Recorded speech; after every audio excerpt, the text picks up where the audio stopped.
Loan against property के बारे में जानते हैं।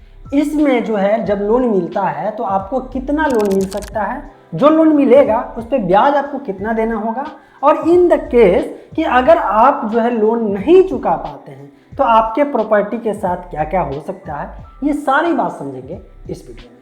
लेकिन दोस्तों इस वीडियो में समझने से पहले आप लोगों को ये जानकारी जरूर होगा, सुनते होंगे कि कोई लोग होता है जब पैसे की जरूरत पड़ती है तो वो उसके पास अगर सोना रहता है तो सोना जाता है ज्वेलर के पास जो ज्वेलरी बेचता है, जो मतलब एक तरह का दुकानदार होता है उसके पास जाता है और अपना सोना गिरवी रख देता है और पैसे ले लेता है, और उसके एवज में जो पैसा मिलता है, कभी ये सुने हैं कि जितना का सोना रखा उससे ज़्यादा का पैसा मिल गया? नहीं मिलता है। जितना का सोना दिया या तो उसके बराबर या उससे कम जो है अमाउंट लोन के रूप में एक तरह से ब्याज के रूप में दिया जाता है। समय समय पर अगर उसने ब्याज चुकाया बहुत अच्छी बात, नहीं चुका पाया कि इसमें बाद में वो सोना बेच करके वो पैसे को रिकवरी कर देता है। सेम टू सेम होता है लोन अगेंस्ट प्रॉपर्टी में, लेकिन यहाँ पे जो होता है वो रजिस्टर्ड काम होता है, सारा कुछ लिखा पढ़ी के द्वारा होता है और बैंक लोन देता है। ये लोन का एक टाइप है। जैसे इससे पहले मैंने आपको होम लोन के बारे में समझाया, जिसमें बताया कि होम लोन क्या होता है, होम लोन के लिए जो क्या डॉक्यूमेंट की जरूरत पड़ती है, होम लोन में जो है मॉर्गेज करना पड़ता है नहीं करना पड़ता है, रेट ऑफ इंटरेस्ट क्या होता है, एक्सेट्रा मैंने बताया।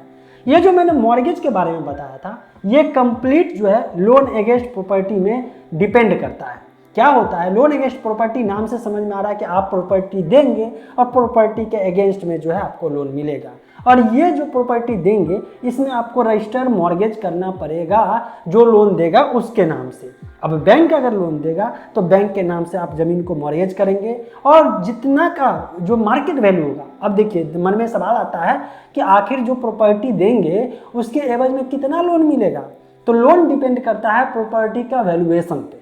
किस वैल्यूएशन पे? क्या सरकारी वैल्यूएशन पे जो रेट होता है? नहीं, जो उस समय का करंट मार्केट वैल्यूएशन होता है। मान लीजिए कि कोई प्रॉपर्टी है, 1 कट्ठा जमीन आपके पास है और उस 1 कट्ठे जमीन का वैल्यू जो है 50 लाख रुपया बनता है, तो वो जो 50 लाख रुपया बनेगा उसका 80 से 90% तक जो होगा उतना ही आपको लोन के रूप में दिया जाएगा। अगर रेट ऑफ इंटरेस्ट की बात करते हैं तो ये एक सिक्योर्ड लोन है।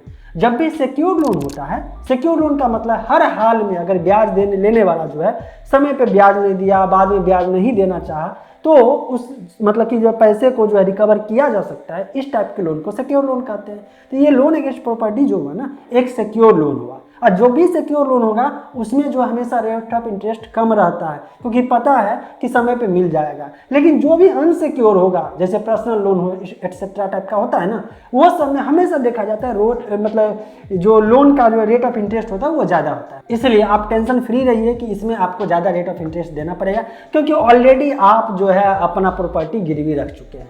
देखिए लोगों के मन में आता है, कभी कभी लोग जो है मॉर्गेज कर देते हैं किसी लोन में, और इसके बाद सोचते हैं अरे सरकार माफ़ कर देगा, नहीं भी देंगे तो क्या होगा। भाई साहब बहुत बड़ी गलतफहमी में है। जिस दिन बैंक अगर डिसाइड कर लिया, अगर कोई पॉलिटिकल प्रेशर नहीं है और बैंक अगर डिसाइड कर लिया तो आपके प्रॉपर्टी को नीलाम कर देगा वो, क्योंकि उसके पास पावर है। अब आप ही सोचिए कि कोई बंदे को आप जो है रजिस्टर करके आप लिखित में जो है एक तरह से कॉन्ट्रैक्ट बनाते हैं कि अगर मैं इससे पैसे लेता हूँ, इतने साल तक नहीं चुका पाया और इसके बाद ये प्रॉपर्टी को जो करना है, बेचना है, रख ले, बेच ले, और कल के डेट में आप जो सोचते हैं कि नहीं मैं उसको पैसा भी नहीं दूंगा, और देखता हूँ वो कैसे प्रॉपर्टी बेच लेता है। कैसे बेच रहा है? क्योंकि आपने रजिस्टर्ड जो है एक तरह से उसको दे दिया है, रजिस्टर करके दे दिया है, आप जो है रजिस्ट्री ऑफिस में जाकर रजिस्टर किए हैं, इसीलिए आपका प्रॉपर्टी वो नीलाम कर देगा, बेच देगा, और बेच के आप जो लोन लिए हैं उस पैसे को वो रिकवरी कर लेगा। इसीलिए अगर इस गलतफहमी में है तो आज ही मन में निकाल लीजिए।